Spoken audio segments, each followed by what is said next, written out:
Yes, that's right. It's Joe here for Joyrider TV, back with some more very interesting Q&A for Catamaran sailors. Hopefully, I'll be sorting a few things out throughout the course of this session. Okay, so today's lead topic, what was it? Can't remember how I phrased it. The one skill that everybody must crack or master or get.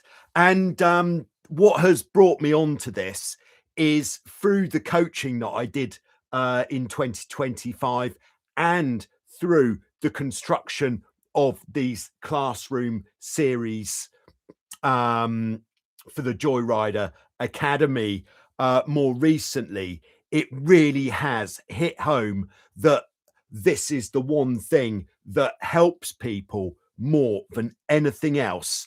And what this is going to lead to is, how can we put this? Just making not being able to tack a thing of the past. Yes, there's no reason why you have to go through your catamaran sailing life worried that you're not going to make a tack. Yes, I've been guilty of failing tacks myself when I was racing the Hobie 14. Yet every time I was going for a tack, I was thinking, oh, I hope I make this. And then more recently in the Hobie Wave event in Corpus Christi, Texas, yes, I had some absolute clangers, really bad tacks. So what I've sort of got to grips with now is how to get your boat onto the other tack without failing ever. Quite, that's a bold statement, isn't it, to start with? All right, so I'm just going to jump into this. So what we're talking about is the weather vaning effect. And what the weather vaning effect is going to help us with is our static 3-point turn.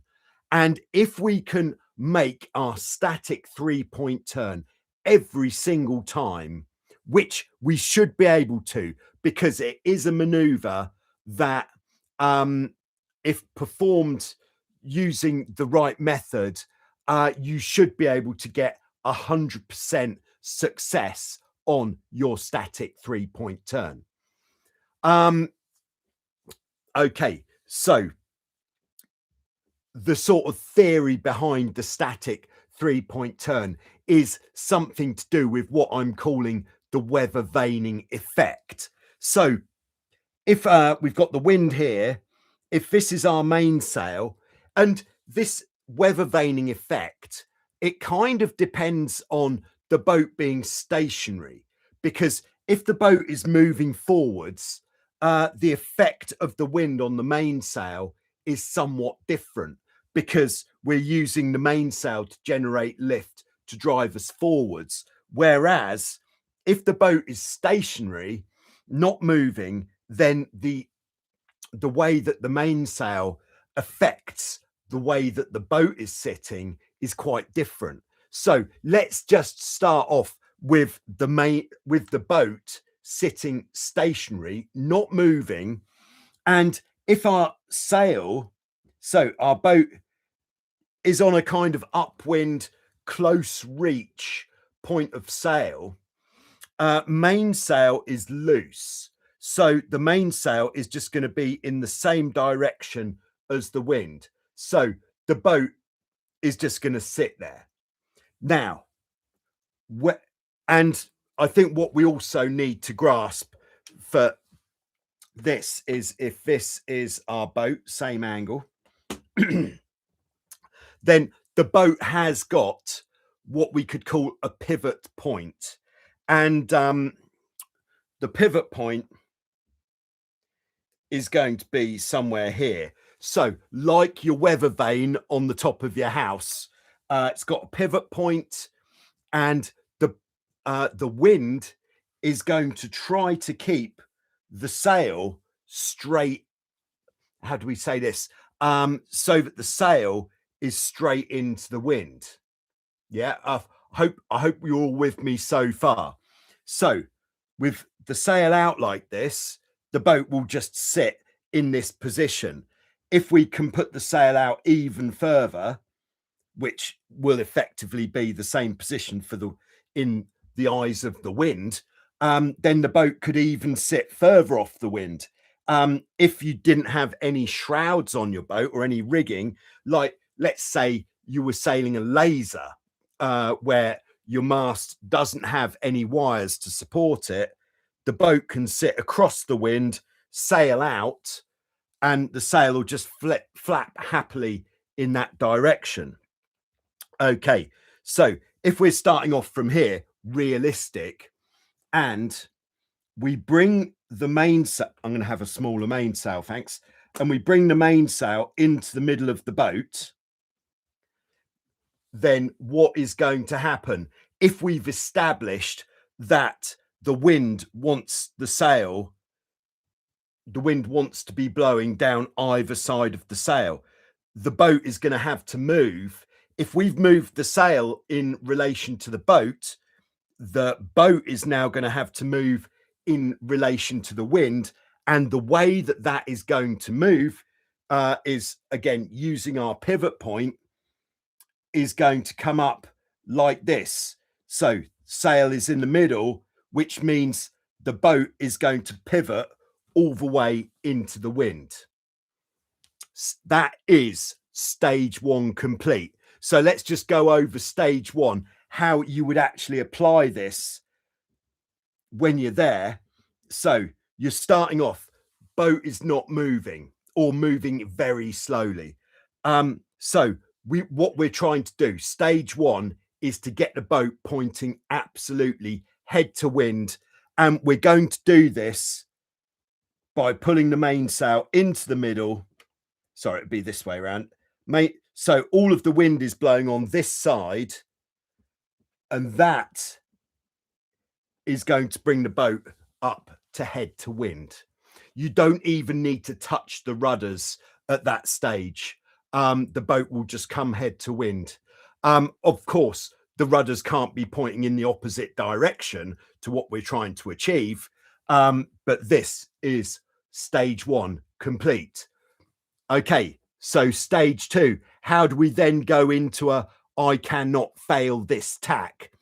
Stage two is going to be, sorry, I thought I was reasonably organized, but need a bit of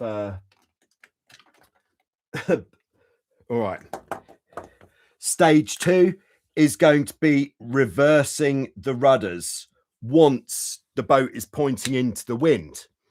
Okay, so this should also highlight why it's important at this stage that we make the mainsail completely loose.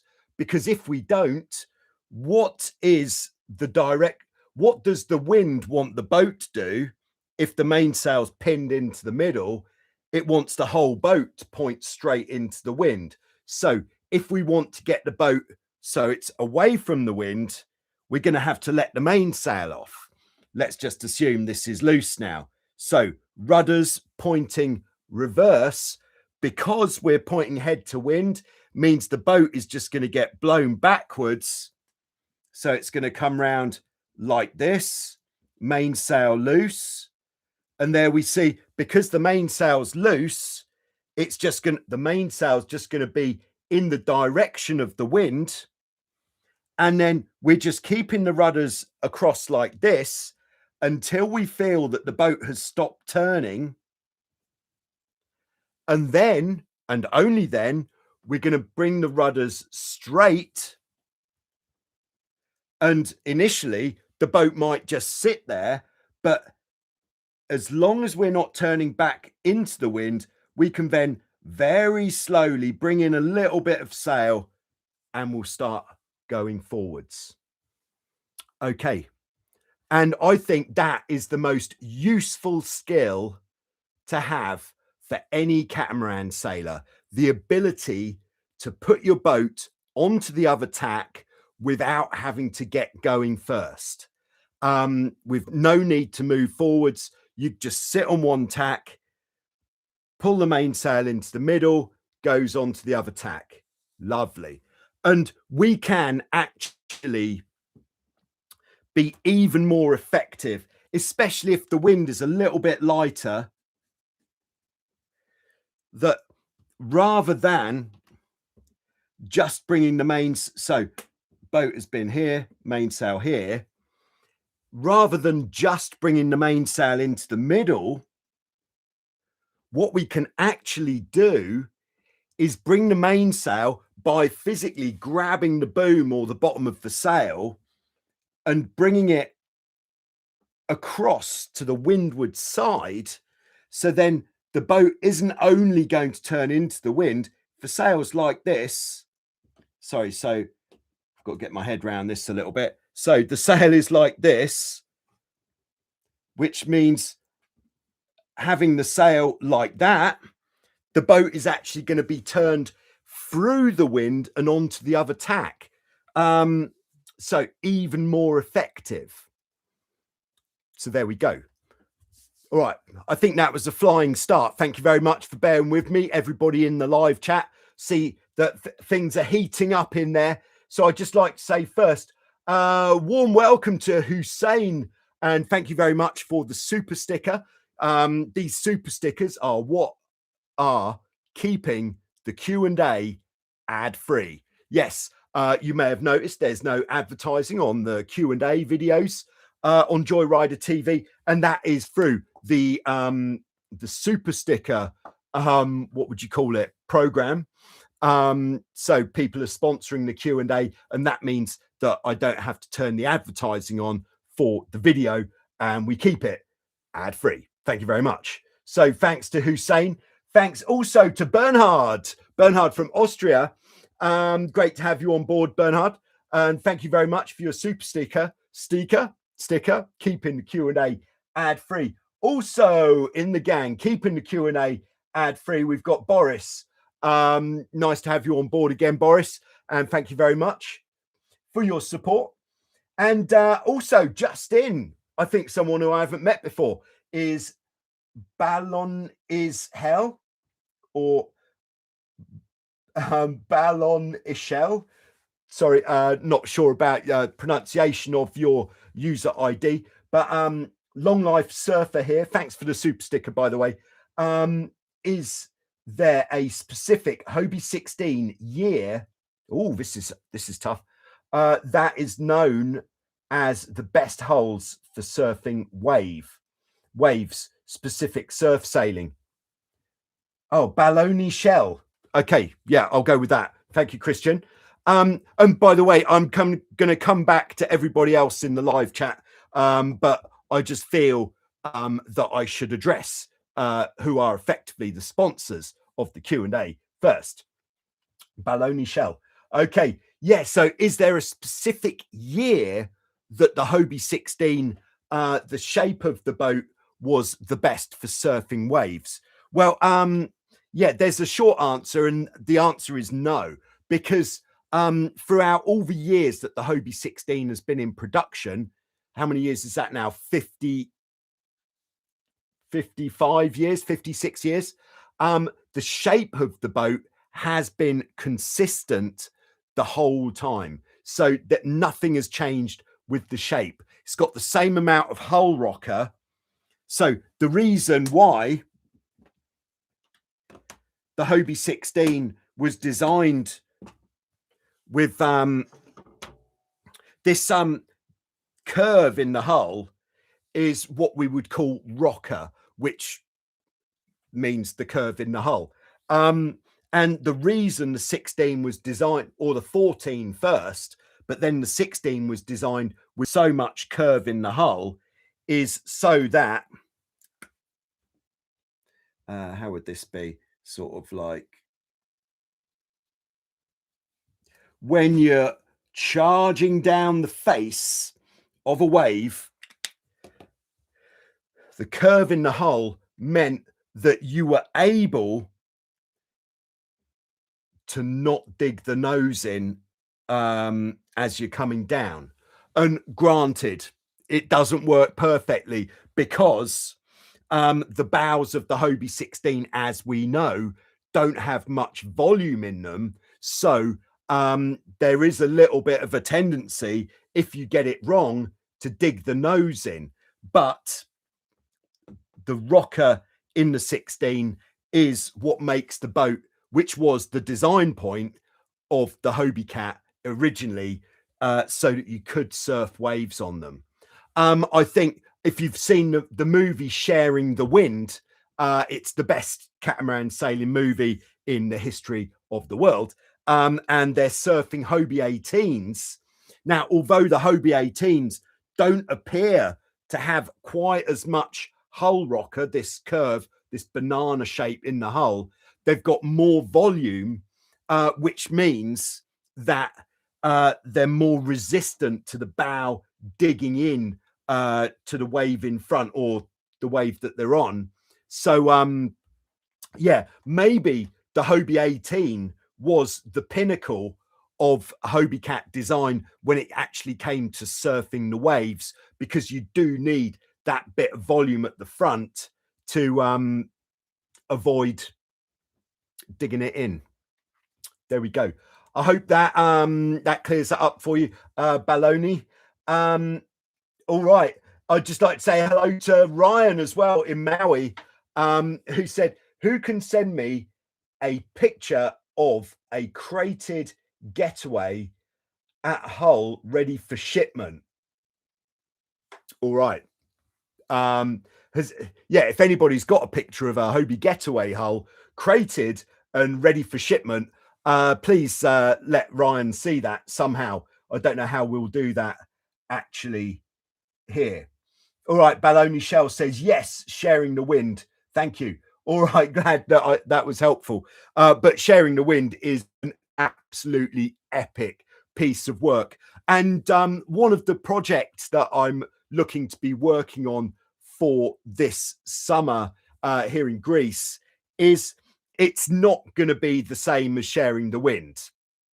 There was a spoiler alert there. But I want to create something with a similar vibe to Sharing the Wind, like a real feast for the catamaran sailing senses of doing things that you don't usually do in places where they don't usually let you do those things, with a catamaran, really nicely filmed, good colors, maybe even a bit of a 70s soundtrack. But you may have noticed on my films, I prefer to leave them without any music, because the reason I don't usually use music is because I think it's more likely that if one person doesn't like the music, they'll turn the video off, rather than if you turn the video on, there's no music. I wouldn't expect anybody to turn the video off because of a lack of music. So there we go. That's my opinions on music in the videos. Yes, in the this series I've been working on, this I call it the Boat Explainer series, which is a series of short videos on YouTube, basically to explain to people who might be looking at buying a boat, or might be just interested to know a bit more about the history of a boat, what it does, who it's good for. Then I've been making this series of videos, and yes, I have been just teasing in a little bit of electronic dance music style beats into those videos, just to shelter you from the sound of my voice. You wouldn't want that unsheltered. All right. Hello, good evening. All right, so into the live chat. Bernhard from Austria, channel member, Bernhard. A lot of channel members on board today. Thanks to everybody for your continued support of Joyrider TV, and I hope that the Classroom series has been working out for you, and you've been finding the time to watch some of this fine content. Bernard says in Austria, our lake is frozen.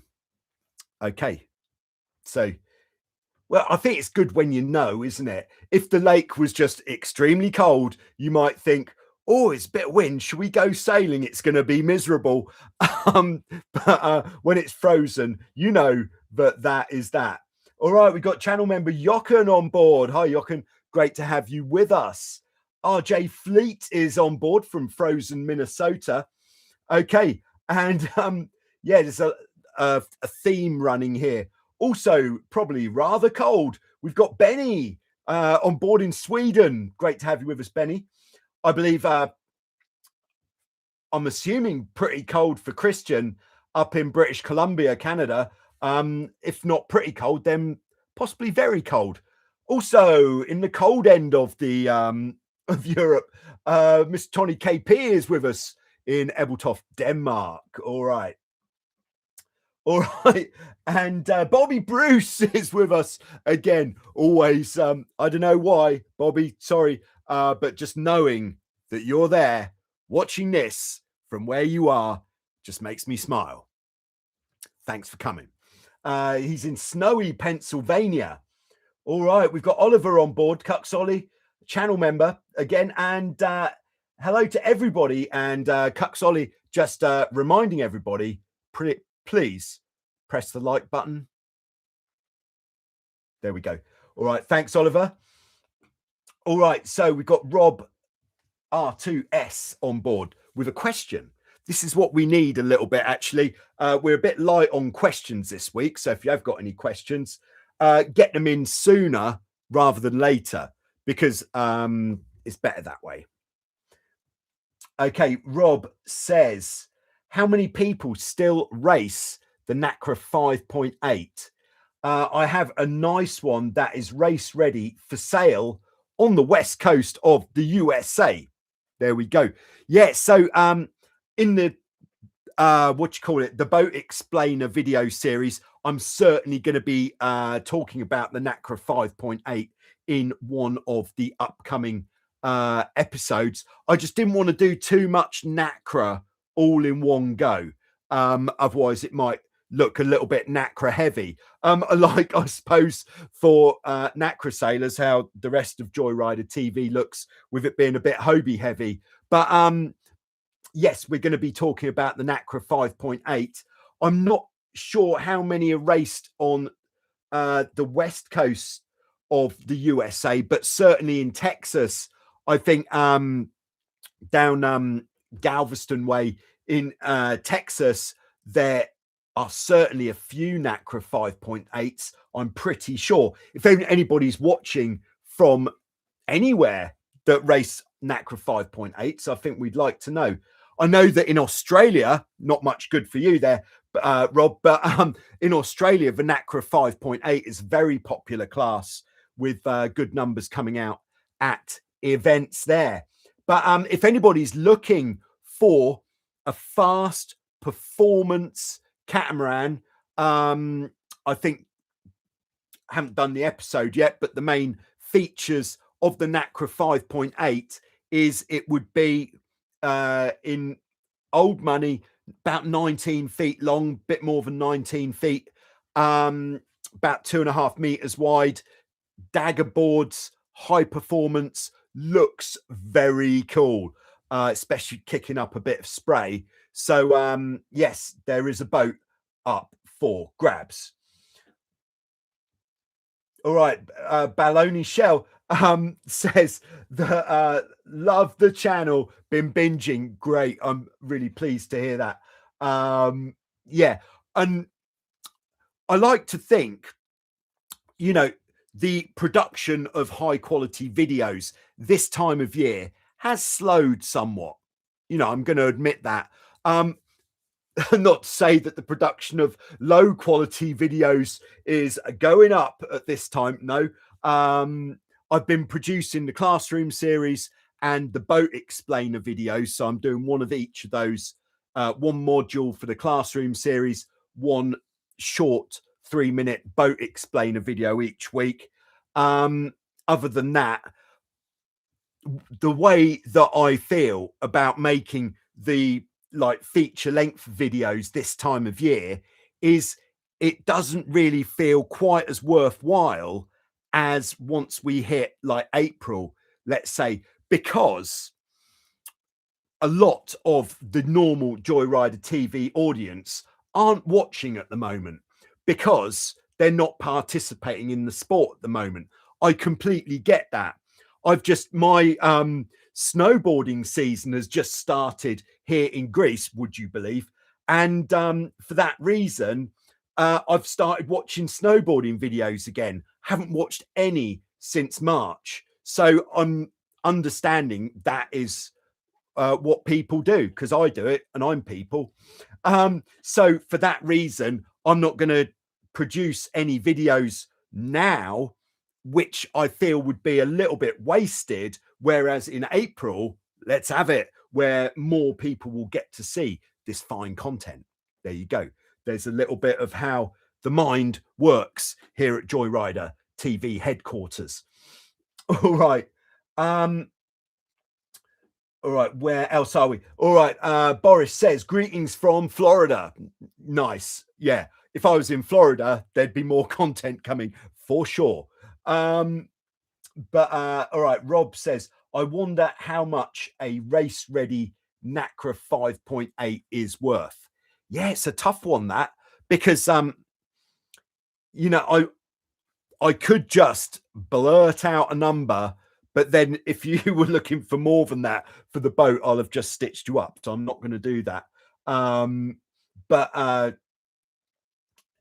Yeah, I could come out with a number. If it's in really good condition, with good sales, let's say just the boat, no trailer, no trolley, I would guess about 4.5. That's just a guess. I could be way out there. Yeah, so Rob is in Washington State, USA. All right. Yeah, Christian in British Columbia, Canada, on board, which is about an hour south of the... So Rob is about an hour south of the US border. There we go. All right, so scrolling down. Okay, continuing. By the way, if you're thinking, hey, Joe, that's a nice shirt you've got on. Yeah, this is the, what is it called? The Hull Flying Sunrise or Sunset. The Hull Flying Sunrise shirt, available at totaljoyrider.com. But that's not what's most exciting at the moment. Yes, I just got this one. But as of today, I've been doing a bit of shopkeeping today, as well as video editing. And as of today, there is the all new 2026 Speed Stick shirt. And I've started doing some zip hoodies as well. I like a zip hoodie because what I find with a regular hoodie is it messes up my hair. So a zip hoodie, you don't mess up your hair while you're putting it on. Very nice. So not only is there the new 2026 Speed Stick range, but this is really exciting for me, actually. It's the first time ever I've been working with an actual artist. UK artist Lucy Harris has been working with me to come up with some new designs, completely different to anything that you've seen in the Total Joyrider online website. If you want to see this kind of flavor, just go to totaljoyrider.com, scroll down a little bit, and it will say featured collection. And there you will see these new pieces of art printed on garments. There we go. There's some, I also did one as an embroidered zip hoodie. Really nice. I'm waiting for mine to arrive. Okay, so back to the live chat. Max is with us in frozen Lake Simsee, Rosenheim, Germany. Great to have you with us, Max, as always. All right, so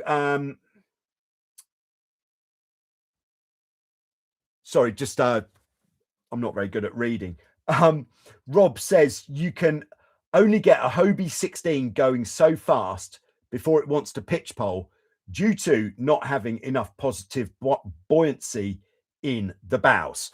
Yeah, I think when you are going down the wave, not on the trapeze. I find once I'm on the trapeze in the Joyrider TV sending it position right at the back, I don't have a problem at all with the volume in the bows.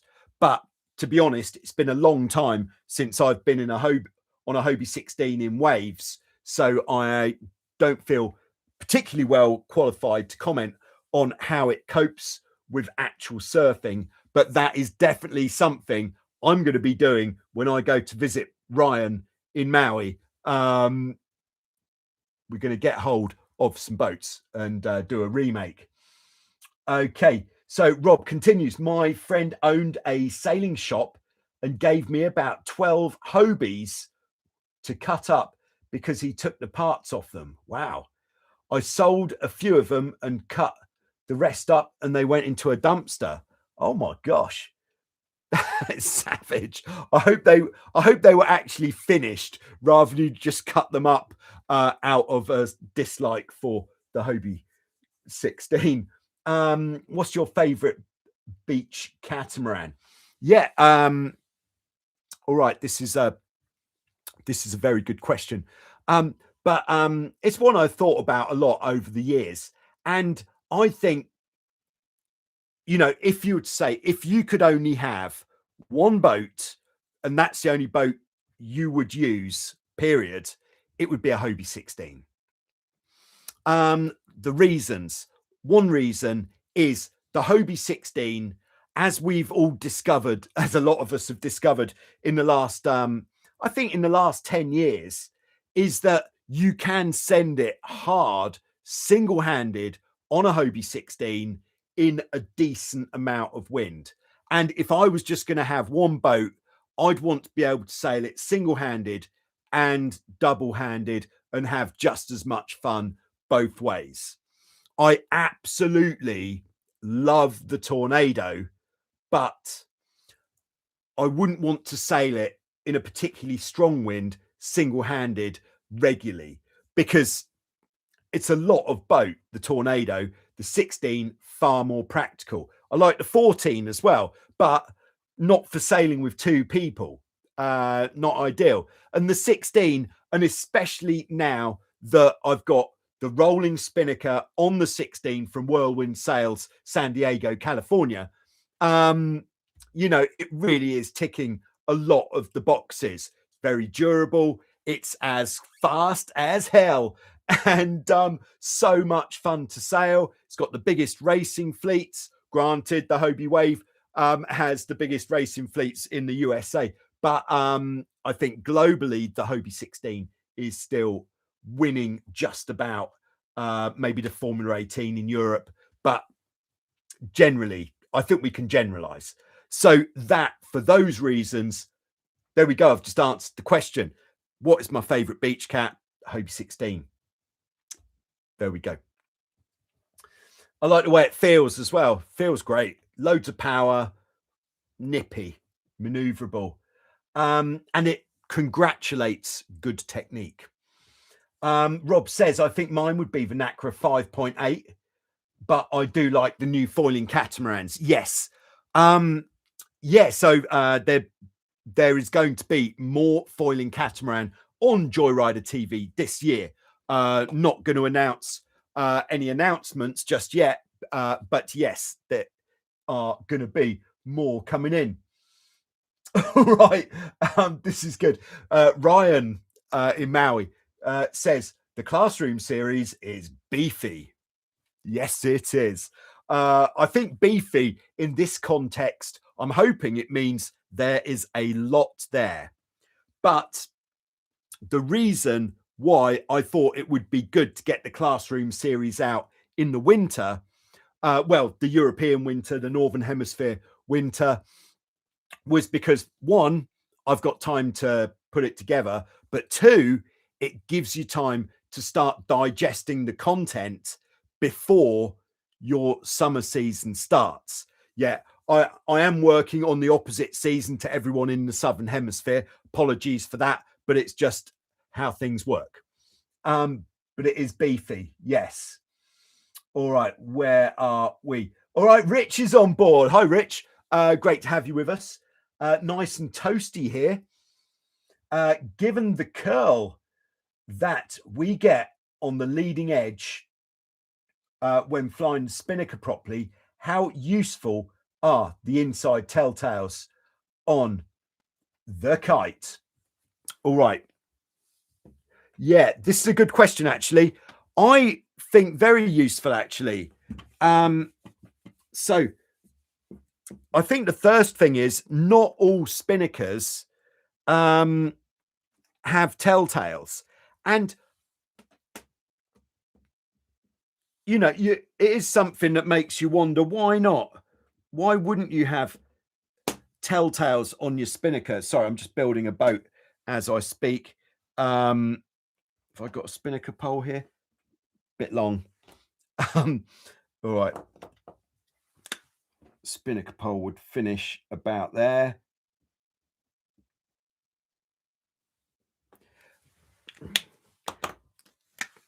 Oh, sorry that we're at a bit of an angle. We're going down that wave.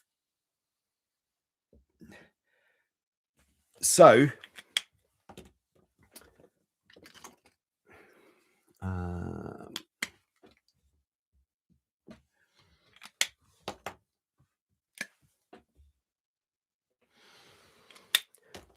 yes, some Spinnakers will actually have telltales on them, which are working in exactly the same way as the telltales that you have on the jib. Thanks very much to Scott, dropping it in the slot with a super sticker. By the way, thanks, Scott. Great to have you on board. Yeah, so we can trim the Spinnaker using these telltales, because the reason, you know, when we're sailing with the Spinnaker and we're talking about watching for the curl in the leading edge, what this curl that we're looking for is telling us is that we're not oversheeted. So for those of you who don't sail with the Spinnaker, what we do, most Spinnakers don't have telltales, and it'd be very interesting to speak to someone who could say why not, because I think it's almost a no-brainer. Telltales on the Spinnaker, you don't have to let the sail curl. All we're trying to do is keep those bad boys flying all of the time, because what that is going to tell us is that the sail is in the sweet spot. Like with any telltales, if the inside one is lifting, which means the outside one would be flying straight back. If that was happening on the Spinnaker, what would probably be happening would be that the front edge would be curling and possibly even flapping a little bit. And the Spinnaker is one sail that needs to be trimmed absolutely perfectly all of the time. So if that inside one is lifting, just sheet it in just a little bit, and then both telltales would fly straight back like this. And then conversely, of course, if that one's flying straight back and the outside one starts lifting, or more likely with the outside one is it would start going all over the place, then that means your Spinnaker is oversheeted, which means you just need to ease it out until it starts flying straight back. So the reason that we're constantly easing the Spinnaker and watching for it curling at the front is because we don't generally have any telltales on the Spinnaker. It's a very interesting point, actually. And why we don't have telltales. Possibly because you might think if we're pulling the Spinnaker into the chute, the chance of the telltales getting ripped off is pretty significant. Maybe that's the why. But the reason that we're easing it, watching for the curl, is because we don't have telltales to tell us when the sail is in the right spot. So it must be quite annoying having the boat going downhill, because I could tell you why it's not very interesting. It's because my whiteboard isn't perfectly square with the camera, which means it looks to me straight, but in real life, it is not. There we go. All right. Thanks for the question, Rich.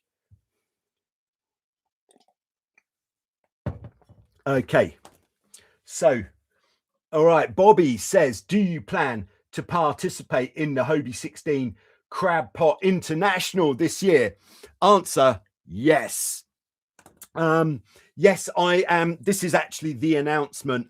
Yes, I am going to be going to Ocean Springs, Mississippi in September this year to participate in the Hobie 16 International Championships.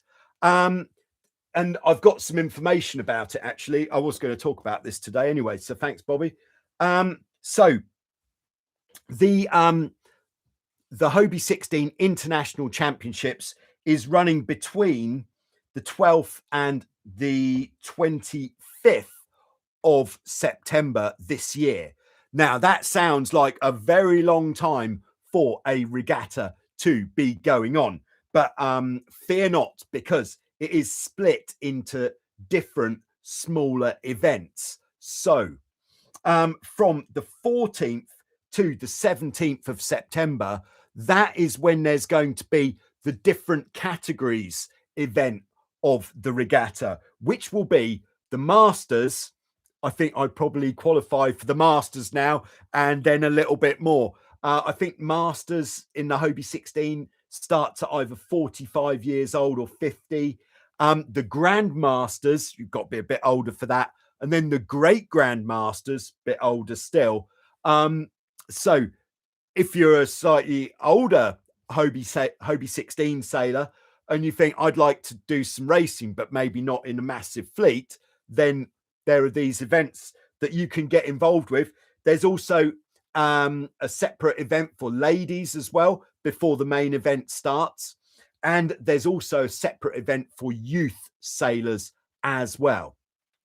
All right. So that is between the 14th and the 17th of September.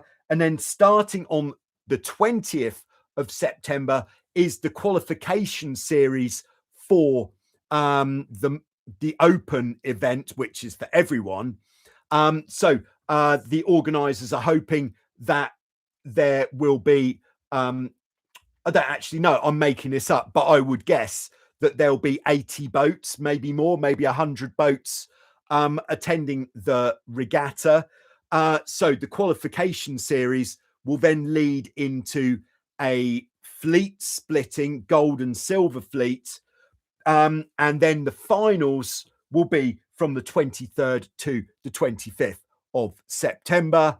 And from my experience of Ocean Springs, Mississippi, it is a great place to go sailing. Pretty flat water, champagne conditions. And when I was there before, we had wind every day. And it seems like that part of the world for wind is good. Okay, so to answer the question, but I'm from somewhere else, I'd like to go there and get involved. Two ways you could do it. One is you could ship your boat. The regatta has got some sponsorship, which means that if there are 3 boats coming from a place, then a grant can be given to help with the cost of the container that the boats will go in. We're basically trying to boost the amount of participation from people coming from overseas. So 3 boats at your club who are all thinking, yeah, let's have a go at this. Then there's a grant available to help you ship your boats to the event.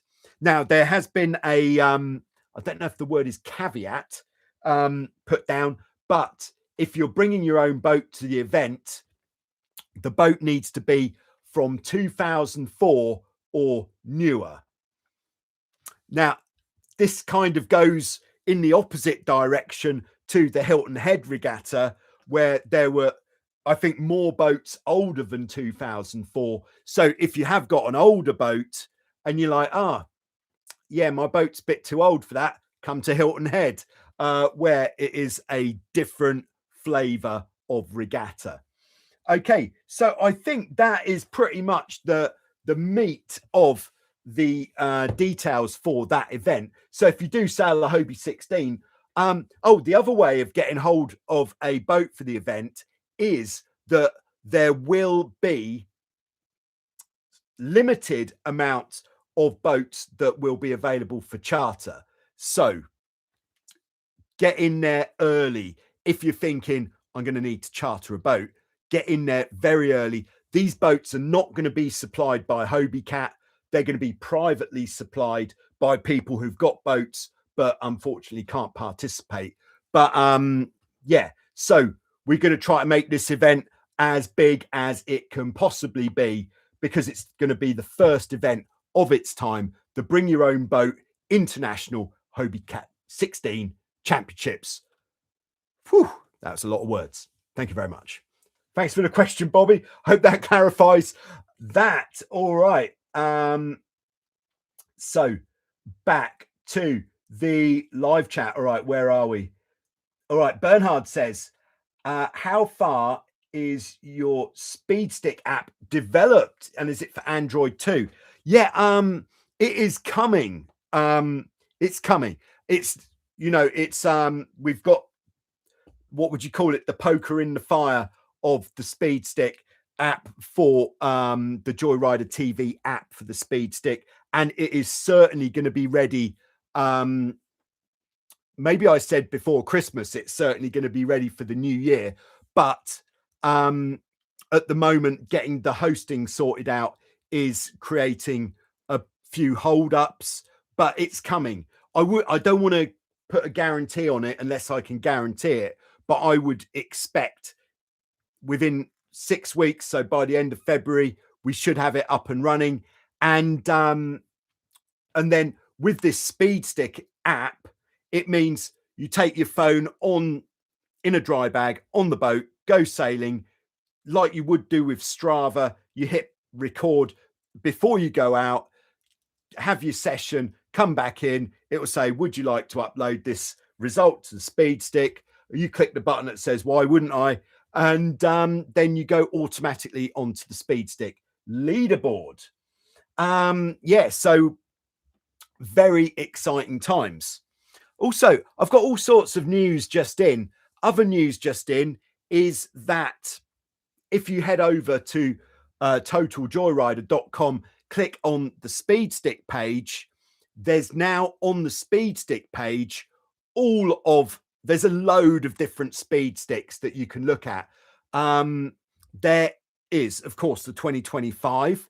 There is the 2025 Formula 18 results. What? Yes. I'm so pleased that we had so many Formula 18s on the Speed Stick last year. There's the Hobie, there's the 25 Hobie 16 leaderboard, and then there is the all-time Hobie 16 leaderboard and the all-time everybody leaderboard. Wow. And this is what's really nice, on the all-time leaderboard, you can select the class of boat if you like, by class. Like you could select FX1, you could select Prindle 19, whatever it is that you are interested in, and it will give you the leaderboard for that type of boat. You can also select, maybe you're on the leaderboard on a laser. You can select monohull, where there's a separate list for monohulls. So if you're not happy with your position, do it by boat or by category to get a boost up the leaderboard. Very nice. Yeah, so there we go. Exciting times in Speed Stick land as well. There we go. So Rob says, here we go. Rob has also got a nice laser for sale that has won several major regattas. Now, short what it's worth. Okay. Yeah. So if you're looking for a laser or a Nacra 5.8, then I think the easiest way is to let me know. I'll put you in touch with Rob, because I can find out Rob's email address from, I wouldn't ever say just put your email address there in the comments. People will spam you. All right. Boris says between here we go, between regular plastic and Lexan rudders, which would you prefer to use? Yeah, that's a good one. Okay, so at the let's say it how it is. At the lower end of the rudder blade material scale for Hobies especially, there are two types of rudder blade which are used. One is called Lexan, which I don't actually know if that is the name of a material. I should look it up really. But when you knock on it, it sounds like it's got a metallic sound to it. And then there is another rudder blade material which feels a bit more like a rubbery material. And I would just, well, there's pros and cons to both types, but the rubbery ones, let's call these the rubber blades. See what I did there? The rubber blades, they are much lighter, but they bend much more. So why would this be useful if you're sailing perhaps a less powerful boat? Like when I sailed on the Formula Wave in Texas, my boat had this rubbery rudder blades, these rubber blades, and because the boat, the Wave isn't so powerful, it means that it hasn't got so much pressure in the rudder blade that makes the blade bend as much, which then causes you problems with cavitation. If you were sailing, however, so I would rather have the rubber blades on a Wave, but the Lexan blades on a 16, because 16 is more powerful. There's more push, more load on the rudder blades, which means if you've got the rubber blades, they're going to bend more. And as soon as you start going fast, you're going to feel cavitation because of the bending of the blade. Very good question, by the way. All right, scrolling down, lot going on in the live chat today. Thanks for coming, everyone. It's really nice. All right, Dopey Dave is on board. Hi, Dave. Nice to have you with us. And I can tell that Dopey Dave is in the UK. I knew that anyway, of course. Thanks very much for your super sticker. Super stickers, keeping the Q&A ad-free. Thank you very much. All right, scrolling back.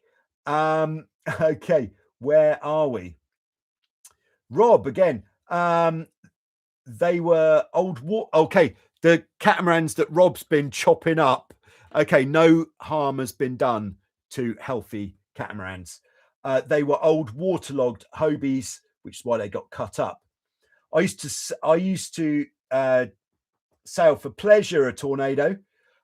When you sailed it in strong winds, I like to pitch pole and have a foot strap on the transom. Yes, very nice to have that bit of security at the back of the boat. All right, Scott. Sorry, it's taken a while to get back to you, Scott. Anyone out there listening from Kauai? How do you pronounce that? Kauai, Hawaii. I'll be there in late February and would love to join you for a ride along. I don't know if you've met Ryan, Scott, but I think Ryan is the guy. Ryan, Scott is the guy. I could put you guys in touch if need be. But Ryan's on Maui, which I don't know if that is in the right neck of the woods. All right, so Rob says a cat doesn't use a Spinnaker. They use a reacher, a reaching style of Spinnaker. So now I've been pulled up on this before, but I think for the general, let's say the general population of people who view this material that I'm putting out and listening to me talk, more people are going to understand the word Spinnaker than anything else without it having to be explained. And my understanding of these sails that we're using on the catamarans is that they are an asymmetric spinnaker. So it's still correct to call it a spinnaker. People have said you should call it a Jenica, a Reacher, a Code Zero, all of this. But I feel that all of these sails are types of asymmetric spinnaker, because if you put two of them together, it would become symmetrical, and then it would be like a symmetrical spinnaker. So I'm pretty happy to call it a spinnaker, but yes, we could call it a Reacher, or Code Zero, or a Jenica. And Rob continues, you have to watch the luff on your reaching spinnaker when everything is happening super fast. That's why telltales are not needed. Okay, there we go. Explanation received. Thanks very much for that, Rob. Okay, we've got in the live chat, Hans is with us in Germany. Nice to have you with us, Hans. All right, so Bobby says the Hilton Head Award looks nice behind you. Yeah, there it is. You can obviously see it. That is the award from the Hilton Head Regatta from last year. I think the most fun regatta I've been to possibly ever. All right, so Rob says, I really like the RS Aero. Yes, so the RS Aero is basically the most evolved, single-handed, most non-foiling, uncomplicated, no trapeze, no spinnaker, or Reacher, asymmetric spinnaker, Jenica, whatever you like, monohull that there is. Very, very lightweight. I think an RS Aero, correct me if I'm wrong, weighs somewhere in the vicinity of 40 kilograms, which is absolutely nothing. It's really lively, really good fun. If you get the opportunity to have a go on one, then you certainly should. All right, Moto Dude is on board. Hello to everybody. Got caught at work. Sorry, I'm late. It's all right. Not a problem. All right, William is on board. Filming question. Excellent. Thanks for coming. If you've been watching these for any time, you know that I like the filming questions, because I think maybe it's because it's kind of something that I'm learning as I go as well. So it's nice to talk about it, because I've just, in a whole lifespan terms, I've learned it pretty recently. All right. Have you ever filmed your sailing with a camera trailing behind the boat, attached? Yes, attached somehow to a shuttlecock looking apparatus? Quick answer, no. But I know exactly what you're talking about. I did look into these.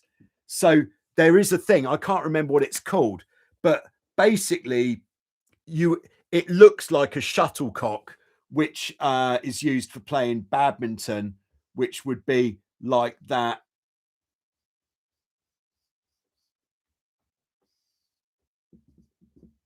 I'd have to say that is the best shuttlecock I have ever drawn. Thank you. And you would attach it with a line, probably something very strong, like a 1 mil Dyneema line, perhaps, and it would be flown perhaps from one of the battens on your mainsail. And I think the way that it works is the lens of your camera kind of sits there and films you from behind. So it's like being chased by a really good drone pilot who is always with you. But the reason why I didn't go for it with the shuttlecock cam is it always bothered me that if I had to stop, then it would swing down, maybe go in the water, maybe crash into the boat.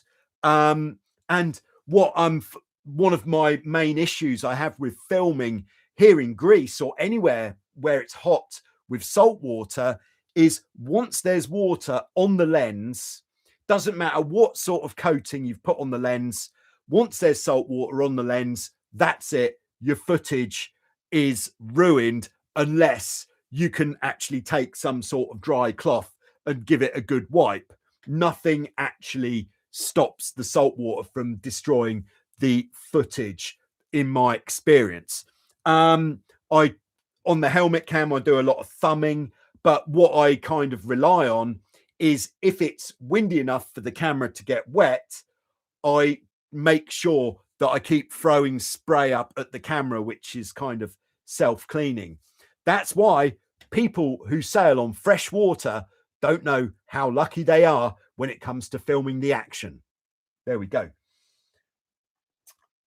Okay. Moto Dude says, I'd love to know how and where you mount your mic for video making while sailing, please. Oh yeah, Levi. All right. So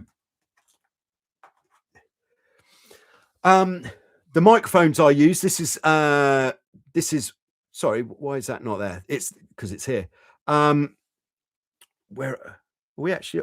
Oh, we're on a different camera. That is why everything. Okay, I've got two cameras here, and I thought I was on this one, which I am. So why is this here? Because I'm confused. All right, never mind. Yeah, I'm doing very well. This is the Insta mic, which I use for the audio. And since I started making videos, probably, I don't know, 12 years ago, the Insta mic has brought about the biggest improvement to the quality of the videos, more than any change in the cameras that I've been using over the years. Because the video quality, yes, it's improved. Yes, with the 360 cameras, I've got more flexibility of where we can look, but it's the audio quality that has absolutely changed everything. And the Instamic is a microphone that can either record onto itself, so it's effectively got a little hard drive inside, or you can Bluetooth it to the device that you are filming with. For me, I prefer to film it, record onto the microphone, and then synchronize the audio with the video afterwards when I'm editing. This is because Bluetooth can drop out sometimes, and I don't know the reliability of Bluetooth when you've got salt water involved. Like if you were to go underwater, which does happen sometimes, whether the Bluetooth connection would be cut off. That is why I prefer to record onto here to definitely have the audio. Where do I put it? Have I all right, I haven't got what I was looking for right here, but what I do is I put this basically inside a Lycra headband. So it goes in a Lycra headband that goes around my neck, and then that goes underneath my shirt. And having it in the Lycra and under the shirt gives it 2 layers of basic wind resistance, which is why the quality of the audio stays so clean, because we're not getting any wind blowing across the microphone. That's called Instamic. It is, I think, the best that you can get, totally waterproof, and you've heard the results. There we go. That wasn't an advert, by the way. That was the answer to a question. But there, Michel, who is the guy, Frenchman, who is responsible for Instamic, he is such a nice guy that I like to help where I can. Okay. All right, we've got Derek on board. Hello from Summerland in Canada.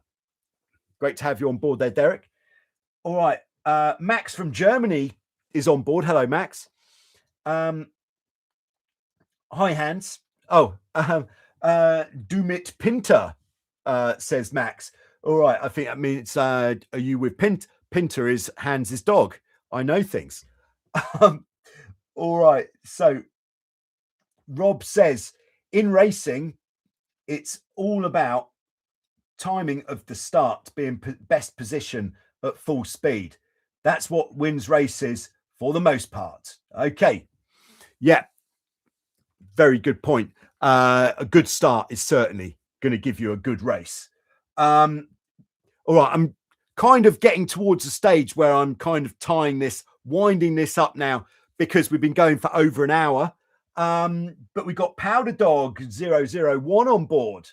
Going to give your cheap bridle mount on my Hobie 16 for my GoPro here in San Pedro, Belize. Yes, going to give it a go. The I call it the Office Hands Dave mount, which, if that's the one that you're talking about, I actually haven't got one here. I've got the bridle mount that I use on the 16 is this one, where I basically sourced these metal parts from eBay. I just put in a search for I don't know what I put, GoPro extension arm mount or something like that. These came up. I've actually had these for a long time.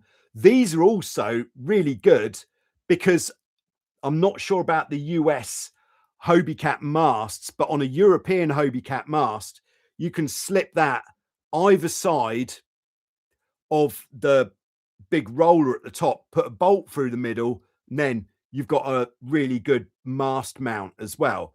But for me on the 16, we've got the chain plate at the front. This goes in there. All right, I'm down here. Sorry, I'm terribly confused about where I'm showing this to. Yeah, okay. So put it down here. I put a pin through here. That holds it in position. And then some safety lines attached. And then there we are. Good video footage. All right. So thanks for the mic info. I'm definitely going to order one. Oh, I tell you what, Levi, if you are going to order one, just use the link out of any of my videos, and it means that they know that the recommendation has come from me, and I get a little bit of commission. You know, got to pay the bills. All right, got to head back to work. All right, great to have you on board, Moto Dude, and everybody else. All right, Rob says, are you still racing a Tornado? Could you talk about it? Okay, I am trying to wind this up a bit now, Rob. But yes, I've actually got the Tornado just sat the overside of the studio wall, waiting for the season to start. The main event for me this year is going to be the European Championships, which are being held this year on probably the best place on the planet to go for a catamaran race, which is Lake Garda in Italy. It's one of the most reliable places in the world for wind.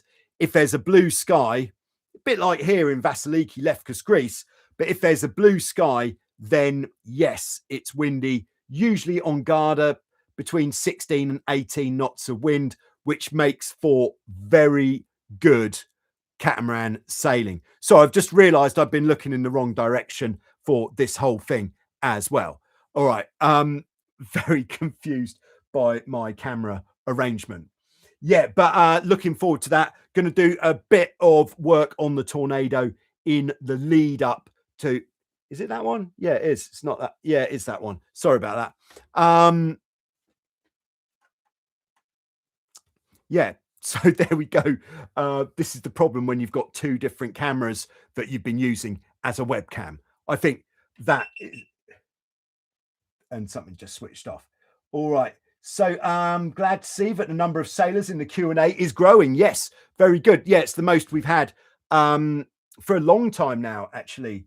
All right. So I'm going to wind this up there. Thanks very much for coming along. Yeah, we've got the next boat explainer video. And Rob, in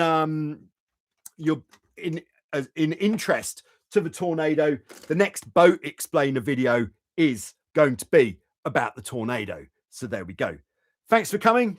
Have a great weekend. If you're going out sailing, have a great sail. If you're not, let's wrap up warm. Thank you very much.